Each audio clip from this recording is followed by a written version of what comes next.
3 dikali 8 sama dengan 23. Filosofi hidup Konfusius yang penuh makna dan sangat bermanfaat untuk kita semua. Yan Hui adalah murid kesayangan Konfusius yang suka belajar dan sifatnya baik. Pada suatu hari, ketika Yan Hui sedang bertugas, dia melihat satu toko kain sedang dikerumunin banyak orang. Dia mendekat dan mendapati penjual dan pembeli kain sedang berdebat. Pembeli berteriak, 3 dikali 8 sama dengan 23. Kenapa kamu bilang 24? Yan Hui mendekati pembeli kain dan berkata, Sobat, 3 dikali 8 sama dengan 24. Tidak usah diperdebatkan lagi.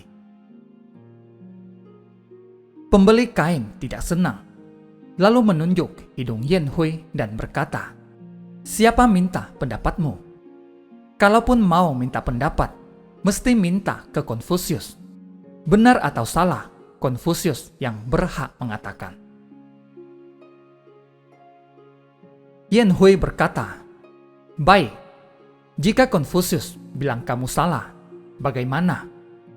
Pembeli kain berkata, Kalau Konfusius bilang saya salah, kepalaku aku potong untukmu.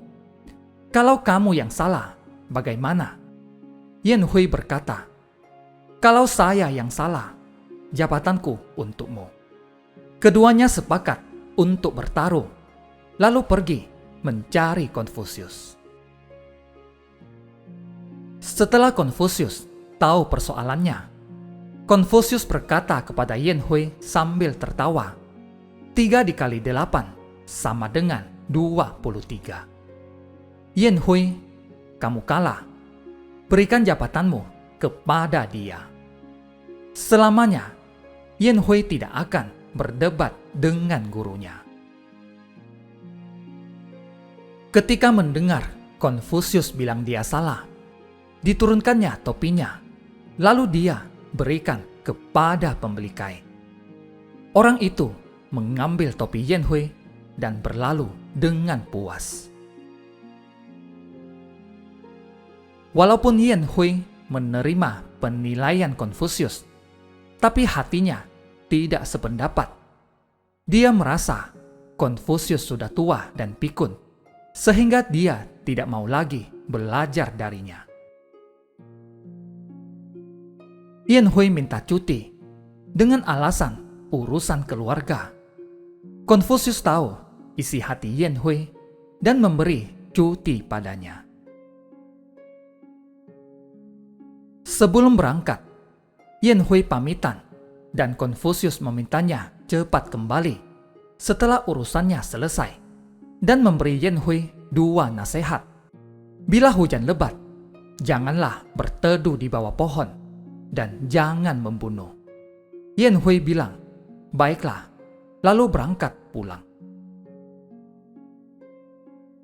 Di dalam perjalanan, tiba-tiba angin kencang disertai petir. Kelihatannya sudah mau turun hujan lebat. Yan Hui ingin berlindung di bawah pohon, tapi tiba-tiba ingat nasihat Konfusius dan dalam hati berpikir untuk menuruti kata gurunya sekali lagi. Dia meninggalkan pohon itu. Belum lama dia pergi, petir menyambar dan pohon itu hancur. Yan Hui terkejut. Nasihat gurunya yang pertama sudah terbukti. Apakah saya akan membunuh orang? Yan Hui tiba di rumahnya sudah larut malam dan tidak ingin mengganggu tidur istrinya. Dia menggunakan pedangnya untuk membuka kamarnya. Sesampai di depan ranjang, dia meraba dan mendapati ada seseorang di sisi kiri ranjang dan seseorang lagi di sisi kanan. Dia sangat marah dan mau menghunus pedangnya. Pada saat mau menghujamkan pedangnya, dia ingat lagi nasihat Konfusius, jangan membunuh. Dia lalu menyalakan lilin, dan ternyata yang tidur di samping istrinya adalah adik istrinya.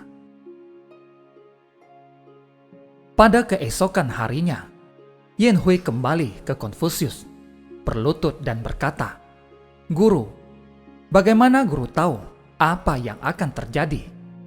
Konfusius berkata, "Kemarin hari sangatlah panas. Diperkirakan akan turun hujan petir. Makanya guru mengingatkanmu untuk tidak berlindung di bawah pohon. Kamu kemarin pergi dengan amarah dan membawa pedang. Maka guru mengingatkanmu agar jangan membunuh." Yen Hui berkata, "Guru, perkiraanmu hebat sekali. Murid sangatlah kagum." Konfusius bilang, "Aku tahu kamu minta cuti bukanlah karena urusan keluarga. Kamu tidak ingin belajar lagi dariku. Cobalah kamu pikir. Kemarin guru bilang 3 dikali 8 sama dengan 23 adalah benar. Kamu kalah dan kehilangan jabatanmu.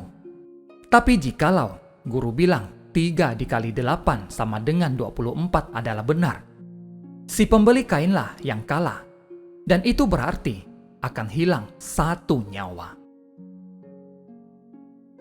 Menurutmu, jabatanmu lebih penting atau kehilangan 1 nyawa yang lebih penting?" Yen Hui sadar akan kesalahannya dan berkata, "Guru mementingkan yang lebih utama." Murid malah berpikir guru sudah tua dan pikun. Murid benar-benar malu. Sejak itu, kemanapun Konfusius pergi, Yen Hui selalu mengikutinya. Cerita ini mengingatkan kita, jikapun aku bertaruh dan memenangkan seluruh dunia, tapi aku kehilangan kamu, apalah artinya? Dengan kata lain, kamu bertaruh memenangkan apa yang kamu anggap adalah kebenaran, tapi malah kehilangan sesuatu yang lebih penting. Banyak hal ada kadar kepentingannya. Janganlah gara-gara bertaruh mati-matian untuk prinsip kebenaran itu, tapi akhirnya malah menyesal. Sudahlah terlambat. Banyak hal sebenarnya tidak perlu dipertaruhkan. Mundur selangkah, malah yang didapat adalah kebaikan bagi semua orang. Bersikeras melawan pelanggan. Kita menang, tapi sebenarnya kalah juga. Saat kita kasih sampel barang lagi, kita akan mengerti. Bersikeras melawan pimpinan. Kita menang, tapi sebenarnya kalah juga. Saat penilaian bonus akhir tahun, kita akan mengerti. Bersikeras melawan suami. Kita menang, tapi sebenarnya kalah juga. Suami tidak betah di rumah. Bersikeras melawan istri. Kita menang, tapi sebenarnya kalah juga. Istri menikah denganmu merasa tidak bahagia.